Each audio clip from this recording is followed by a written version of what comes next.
soir sur ce plateau Edouard Salsas. Bonsoir. Vous êtes avocat au cabinet Squire Patton and Boggs.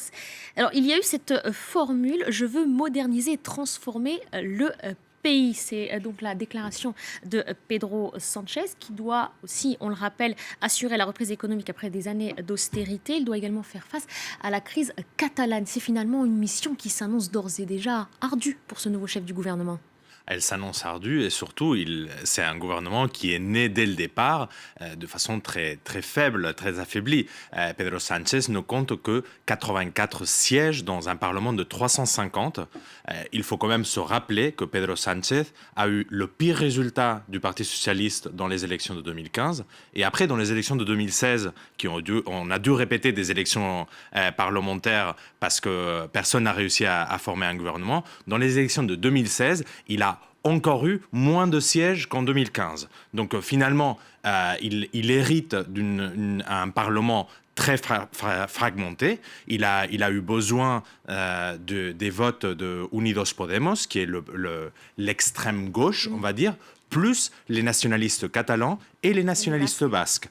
Et donc finalement, une des leçons que j'imagine que M. Rajoy tirera de toute cette histoire, c'est que finalement, on ne peut pas gouverner l'Espagne avec les Basques, contre les Basques et contre les Catalans. Parce que les votes basques et les votes catalans, certes, c'est une quarantaine de sièges, mais finalement, ces sièges-là font basculer les gouvernements d'un côté vers l'autre. Il y a cette espèce d'effet pendule. On va revenir à ces deux mouvements nationalistes indépendantistes, mais vous rappeliez à juste titre le nombre de sièges dont dispose Pedro Sánchez à la Chambre basse du gouvernement. Est-ce qu'il a intérêt à convoquer de nouvelles élections, pour légitimer son accession au pouvoir, pour espérer rafler davantage de fauteuils dans l'hémicycle?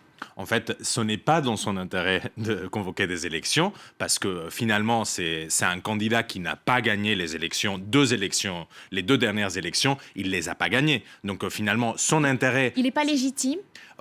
Je ne sais pas s'il est légitime ou pas, ça c'est une appréciation politique, mais en tout cas, son intérêt, d'un point de vue stratégique, serait de rester au pouvoir autant de temps que possible, histoire de pouvoir... En 2020, en principe, en tout cas jusqu'à la prochaine législature. Effectivement, il reste 2 ans de législature, mais finalement pour pouvoir montrer aux Espagnols qu'il est un bon chef de gouvernement. Mais en tout cas, jusqu'à maintenant, son seul mérite, on va dire, ça a été d'être secrétaire général du Parti socialiste, mais c'est quelqu'un qui n'a pas d'expérience dans un gouvernement. Donc finalement, sa tâche est de constituer un gouvernement et essayer d'allonger cette législature autant que possible pour pouvoir montrer aux Espagnols que finalement, il est un homme d'État, il est un homme avec les qualifications requises pour pouvoir exercer cette fonction de Premier ministre de l'Espagne. Il va devoir constituer son gouvernement. Est-ce qu'il va devoir en quelque sorte être redevable au soutien dont il a pu bénéficier aussi bien auprès de Podemos, des indépendantistes catalans ou du mouvement basque?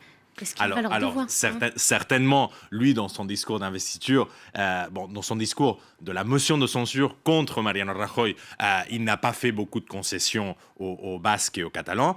Ce qui est clair, c'est qu'on a vu aujourd'hui comment un Premier ministre se faisait virer, en fait. Et c'était la première fois dans la démocratie espagnole que ça arrivait. Et Pedro Sánchez en tirera les leçons. C'est facile et ça peut être très rapide d'être en fait remplacé dans cette tâche de Premier ministre. Donc finalement, le problème catalan, c'est un problème qui est éminemment politique. Et donc il faudra des solutions et un dialogue politique. Le président de la Generalitat de Catalunya, du gouvernement catalan, s'est montré prêt à établir un dialogue avec M. Sánchez. Et il faudra que M. Sánchez soit à la hauteur des circonstances, soit à la hauteur de cette tâche difficile de donner une certaine stabilité à l'Espagne et résoudre ce problème. Résoudre ce problème par un référendum, comme lui demandent tous les partis qui ont appuyé la motion de Pedro Sánchez. Unidos Podemos et tous les nationalistes, les Basques, les Catalans,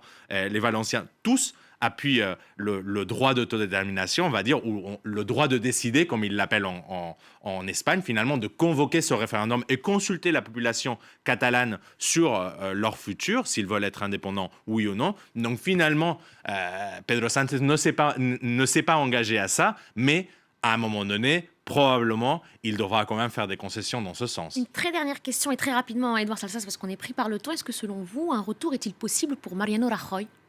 Alors, Mariano Rajoy est déjà retourné une première fois Oui. quand le Parti populaire a perdu les élections suite aux attentats de Madrid, où voilà, le Parti populaire avait très très mal géré cette crise en accusant l'OTA d'être les auteurs parce que ça leur bénéficiait électoralement, alors que finalement c'était un attentat éminemment islamiste. Mariano Rajoy a réussi à revenir une première fois. Tout est possible. Il pourrait revenir une deuxième fois. À suivre. Merci beaucoup, Edouard Salsas. Merci d'avoir accepté de répondre à nos Merci. questions.